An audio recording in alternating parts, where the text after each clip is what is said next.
मग मी निश्चय केला की आपलीच किडनी द्यायचं, आपलं काय आता राहिलंय. म्हणून मी ठाम मत केलं की आपणच आपली किडनी तिला द्यायची. सो कसं वाटतंय तुला? मला आता बरं वाटतं, मला काहीच नाही झालंय. वा. सो पहिल्यांदा जेव्हा कळलं डॉक्टर काकांनी तुला सांगितलं असणार की किडनीचं काही आहे, कसं सांगण्यात आलं होतं तुला? काय काय प्रॉब्लेम होता तुला, कसं कळलं? मला मम्मीने सगळं सांगितलं. मी घाबरली पहिले, नंतर नाही घाबरली. मला बरं व्हायचं होतं म्हणून मी सहन केलं सगळं. मम्मीने काय सांगितलं, नक्की काय सांगितलं मम्मीने तुला? काय शब्द सांगितले? मम्मी बोलली की तुझी किडनीची साईज वाढली नाहीये, तुला आता किडनी ट्रान्सप्लांट करायला लागेल. मी पहिले घाबरली, पण मी ओके बोलली. बरं व्हायचं होतं, मला अभ्यास करायचा होता. सो काय बनायचं तुला मोठेपणी? डॉक्टर. सो आजीचीच किडनी तुला मिळाली, हे सगळं कळलं होतं तुला? त्या छोट्या वयामध्ये हे सगळं कळलं तुला? ज्यावेळी मला समजले की अस्मीची किडनी खराब आहे, माझ्या मुलाचा फोन आला मला, मी लगेच पुण्याला आले. त्यावेळी सुनबाईची द्यायचं ठरलं. परत मनाला विचार केला की तिची मुलं लहान आहेत. मग मी निश्चय केला की आपलीच किडनी द्यायचं, आपलं काय आता राहिलंय. म्हणून मी ठाम मत केलं की आपणच आपली किडनी तिला द्यायची. पण सगळं व्यवस्थित झालं. डॉक्टर लोक सुद्धा चांगले मिळाले, ऑपरेशन चांगलं केलं, त्यांचा स्टॉप सुद्धा सगळा काळजी घेतली आमची चांगली. आणि आता मला तर वाटते माझं ऑपरेशन झालंच नाहीये, कसलाच मला त्रास नाहीये. आजी भीती वाटली होती? अजिबात नाही भीती वाटली. ठामपणे गेले मी अगदी ऑपरेशन हॉलला, त्यांच्याशी बोलले, डोळे मिटले, मला काहीच माहिती पडलं नाही. आजी आणि दुसऱ्या दिवशी मी फिरायला लागले लगेच हॉस्पिटलमध्ये. आजी इकडे समोर. म्हणजे जनरली आम्ही असं पाहिलं की आपल्या ह्या वयांमध्ये लोकांना किडनी द्यावी लागते, बसवावी लागते. आता तुम्ही तुमच्या ह्या वयामध्ये किडनी दिलेली आहे, म्हणजे काय खाल्लं होतं काय आधी एवढं चांगलं की अजून तुम्ही शेतात कामं भरपूर केली मी गावाला. आणि कष्टाचं शरीर माझं सगळं, पौष्टिक खाणं, घरचं सगळं शेतातलं, त्यामुळे मला कसलाच आजार नव्हता. एक गोष्ट म्हणजे आपण थोडं अंडरमाइन करतो, पण सगळ्यात महत्वाची गोष्ट असते की विल पॉवर. यांचा विल पॉवर खूप स्ट्रॉंग होता आधीपासून.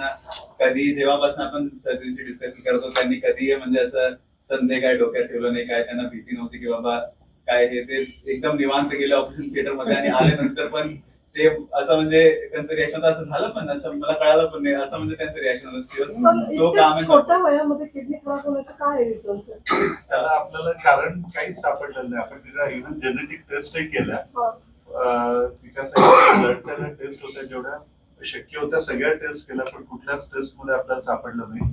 आपण जेनेटिक टेस्ट केल्या सगळ्या, त्या आपला जो वेळ गेला म्हणजे एप्रिल ते सप्टेंबर हा या सगळ्या टेस्ट मध्ये वेळ गेला, जेणेकरून तिच्या शरीरात जर असा कुठला आजार असेल तर नवीन बसवलेला किडनी तो आजार यायला नको, हे आपलं सगळ्यात महत्वाचं होतं.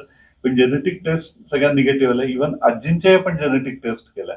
या वयात जेनेटिक टेस्ट कोण करत नाही, पण आपण जी किडनी देतोय अस्मीला ती कशी चांगली आहे का किडनी हे बघायला हा जो वेळ गेला, पण याच्यात कुठल्याच याच्यात काहीच सापडलं नाही.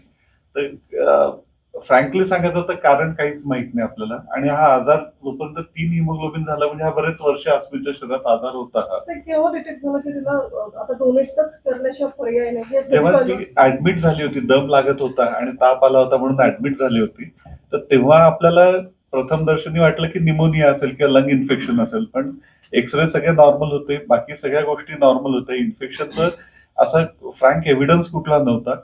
आणि तेव्हा हिमोग्लोबिन 3 होतं. मग हिमोग्लोबिन 3 का, तर याचं आपण करत गेलो तर तेव्हा आपल्याला किडनीचा प्रॉब्लेम सापडला. कारण किडनीत एरिथ्रोपोएटिन नावाचा एक हॉर्मोन तयार होत असतो, हा हिमोग्लोबिन बनवायला मदत करत असतो. तर त्यामुळे तेव्हा आपल्या लक्षात आलं की किडनीचा प्रॉब्लेम आहे. आणि मग तिची आपण बायोप्सी करतो युजली नॉर्मल सिच्युएशन मध्ये, की किडनी निडल टाकून किडनीचा टिश्यू काढून तपासतो की किडनी कशामुळे खराब झाली. पण दुर्दैवाने तिच्या किडनी एवढ्या छोट्या होत्या की बायोप्सी करणंही शक्य नव्हतं. मग त्यामुळे, आणि जे मगाशी मी म्हटलं की मला कौतुक आरडे फॅमिलीचं असं वाटतं की 9 वर्षाच्या मुलीला किडनी फेल हे जर कोण डॉक्टर सांगतोय आणि ते बाकी दुसरा कुठलाही संदेह न ठेवता पुढच्या प्रवासाला लागतात, म्हणजे डायलिसिस किंवा ट्रान्सप्लांट हे 2च ऑप्शन अस्मीकडे होते. आणि तेव्हा ट्रान्सप्लांटचा निर्णय घेतला आणि 1 नाही तर 2 डोनर पुढे आले घरातून. इव्हन वडीलही तयार होते. म्हणजे असं नाही की तर अस्मीचं जे तिच्यावरचं प्रेम आहे ते दिसतंय. इनफॅक्ट ही गोष्ट एक सांगायची राहिली मगाशी, की आजींचं ऑपरेशन झाल्यानंतर त्याच दिवशी जेव्हा आम्ही त्यांना भेटायला गेलो, जेव्हा त्यांच्या अनस्थेशियातून त्या बाहेर येत होत्या, तर तेव्हा आपण विचारतो की दुखतंय का वगैरे, तर त्या आजींचं वाक्य होतं की माझं सोडून द्या, अस्मी कशी आहे.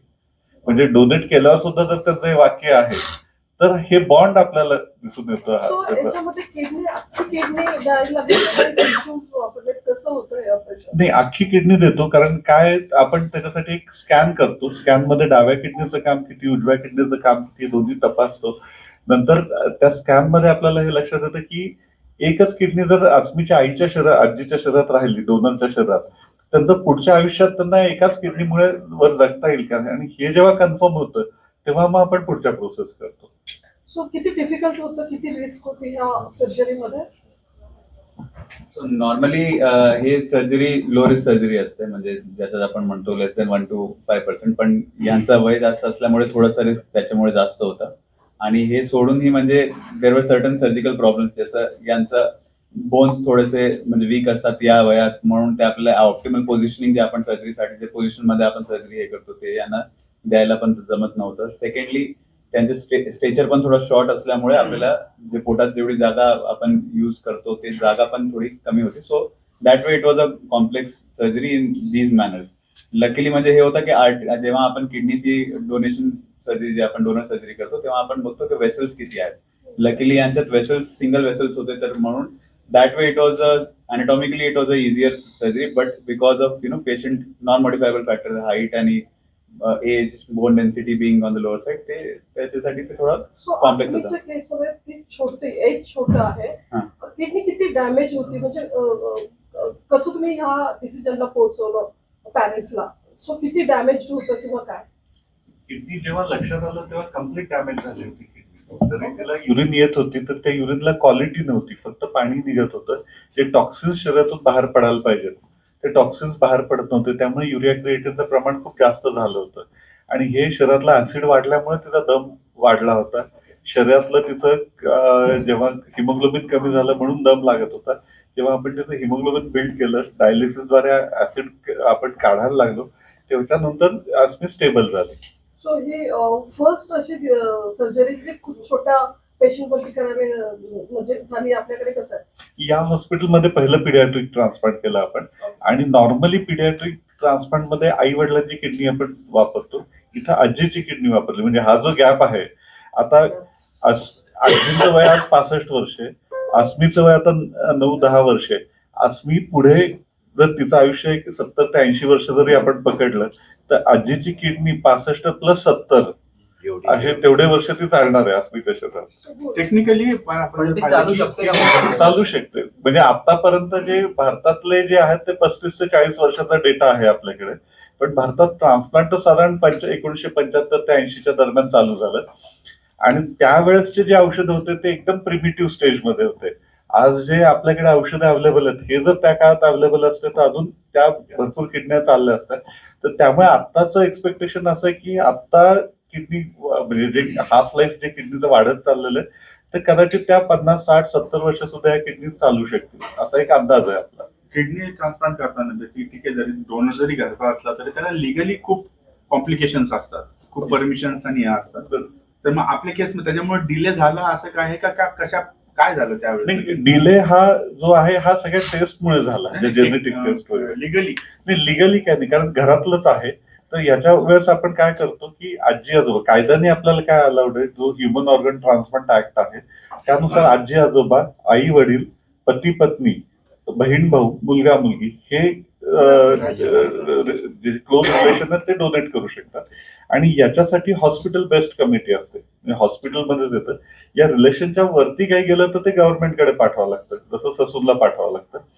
फक्त या केसमध्ये असं झालं की अस्मीचं आणि तिच्या आजीचं रिलेशन प्रूव्ह करायला वडिलांचा डीएनए करावा लागला. म्हणजे त्या डीएनएनी हे रिलेटेड आहेत असं दाखवावं लागलं. आणि मग कमिटीने परमिशन दिली. जे डॉक्युमेंट्स असतात, जे केवायसी डॉक्युमेंट्स असतात किंवा जे अफिडेव्हिट्स असतात, त्याचं रुटीन प्रोसिजर, असं वेगळं त्याच्यासाठी काही करावं नाही लागलं. अस्मीच्या पप्पांना विचारायचं आहे की तुमची फायनान्शियल पोझिशन कशी आहे आणि ह्या सगळ्या हॉस्पिटल म्हणजे कसं हा एवढा खर्च मॅनेज वगैरे कसा केला तुम्ही? मी प्रायव्हेट कंपनीमध्ये कामाला आहे चाकणमध्ये. तर ज्या टायमाला मला समजलं, म्हणजे एप्रिलमध्ये आम्हाला समजलं की अस्मी आजारी पडल्यामुळे आम्ही ॲडमिट केलं. आणि त्यानंतर आम्हाला ॲडमिट केल्यानंतर कळालं की डॉक्टरांनी सांगितलं की तिला किडनीचा असा असा त्रास आहे. सुरुवातीला जेव्हा आम्हाला समजलं तर अक्षरशः म्हणजे हा आम्हाला म्हणजे कधी आपण ह्या फील्डमध्ये नसल्यामुळे हा आजार काय आहे ते आम्हाला समजलं नाही. डायलिसिस काय असतं वगैरे काय असतं. मग ते जेव्हा समजलं की असं असं आहे, असं असं करायला लागणार आहे, तुम्हाला किडनी ट्रान्सप्लांट करायला लागणार, त्या टायमाला म्हणजे मी पण अक्षरशः शॉक झालो सुरुवातीला. आणि नंतर मग फायनान्शियल विषय झाला. तर नंतर मग सर आपलं आमच्या कंपनीमधून आम्हाला मेडिक्लेम होता. मेडिक्लेम त्याच्यामधून काय तो पण एवढा सगळा एवढा कव्हर नव्हतं झालं होतं. मग माझे मित्र असतील, माझे फॅमिली असतील, त्यांनी थोडी थोडी मला मदत केली. हॉस्पिटलनं पण चांगला सपोर्ट केला की तुम्हाला थोडंफार आम्ही डिस्काउंट पण देऊ आणि तुमचं तुम्ही करून टाका. पण सरांनी, सगळ्या डॉक्टर लोकांनी पण चांगलं एकदम खूप चांगले टीम भेटले आम्हाला. त्यातनं आम्ही सक्सेस झालो. यातनंच म्हणजे खूप म्हणजे अभिमान वाटतो आम्हाला. बेसिकली